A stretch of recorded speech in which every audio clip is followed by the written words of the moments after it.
Hey guys, welcome back to my channel just cooking boss. ఈరోజు అయితే నేను మీకోసం స్పైసీ తెలంగాణ చికెన్ అయితే తెచ్చేసానండి. ఇది చాలా యమ్మీగా టేస్టీగా చూస్తేనే నోరుతుంది కదా, అంత టేస్టీగా ఉంటుంది అనమాట. ఈ తెలంగాణ చికెన్ చాలా చాలా చాలా స్పెషల్ తెలంగాణలో. సో తెలంగాణ స్టైల్లో ఎలా వండుకుంటారో నేను ఈరోజు మీకోసం చూపించబోతున్నాను.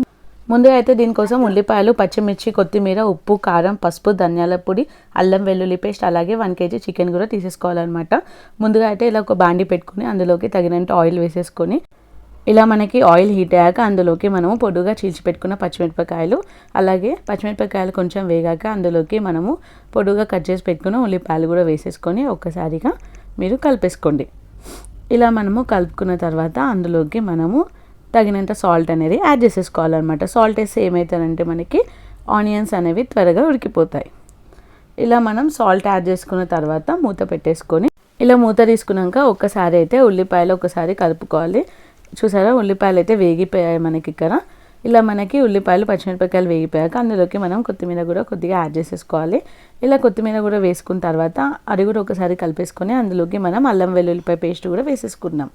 ఇలా మనం అల్లం వెల్లుల్లిపాయ పేస్ట్ కొంచెం ఎక్కువగానే పడుతుంది మనకి చికెన్ కాబట్టి.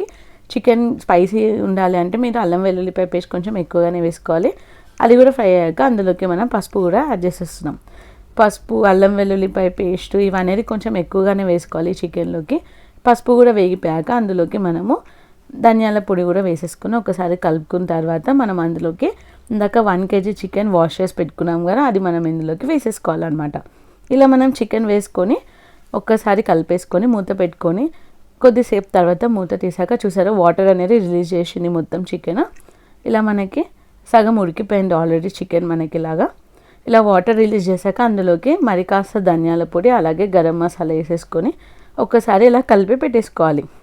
ఇలా మనం ధనియాల పొడి, గరం మసాలా వేసేసుకున్న తర్వాత ఒకసారి కలిపేసుకొని ఒక 2 నిమిషాల పాటు మూత పెట్టేసుకోవాలన్నమాట. మూత తీసుకొని అందులోకి మనము తగినంత కారం అనేది వేసేసుకోవాలి. నేనైతే ఇక స్పైసీ చికెన్ కాబట్టి కొంచెం ఎక్కువ కారమే వేసేసుకున్నాను ఇక్కడ నేను.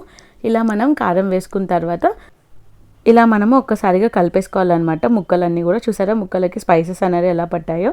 ఇలా మనం కారం పట్టిన తర్వాత దాంట్లోకి మనము కొద్దిగా అయితే వాటర్ యాడ్ చేసేసుకోవాలి.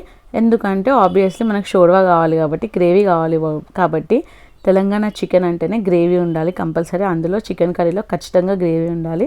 చూసారా ఎలా కుతకుతలాడుతుందో.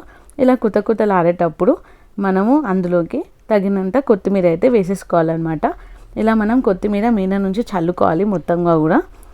చూసారా మనకి ఈ చికెన్ ఆయిల్ అనేది మొత్తం పైకి వస్తుంది కాబట్టి అయిపోయింది, మనకి చికెన్ రెడీ అయిపోయినట్టే. ఇలా ఆయిల్ అనేది మొత్తం పైకి తేలుతుంది చూడండి కొద్దిగా. ఇలా మనం చికెన్ అనేది ఈజీగా ఇంట్లోనే రెడీ చేసుకోవచ్చు. స్పైసీ చికెన్ రెడీ అయిపోయింది. నేనైతే రైస్ పెట్టేసుకొని సలాడ్ కూడా పెట్టేసుకున్న పక్కకి, ఆనియన్స్ అన్నీ కూడా. సో ఇలా నేనైతే సర్వ్ చేసేసుకున్నాను. వేడిగా చికెన్ కర్రీ ఎంత టేస్టీగా ఉందంటే అసలు అంత టేస్టీగా ఉంది. ఖచ్చితంగా మీరు ఈ చికెన్ కర్రీని ట్రై చేయండి.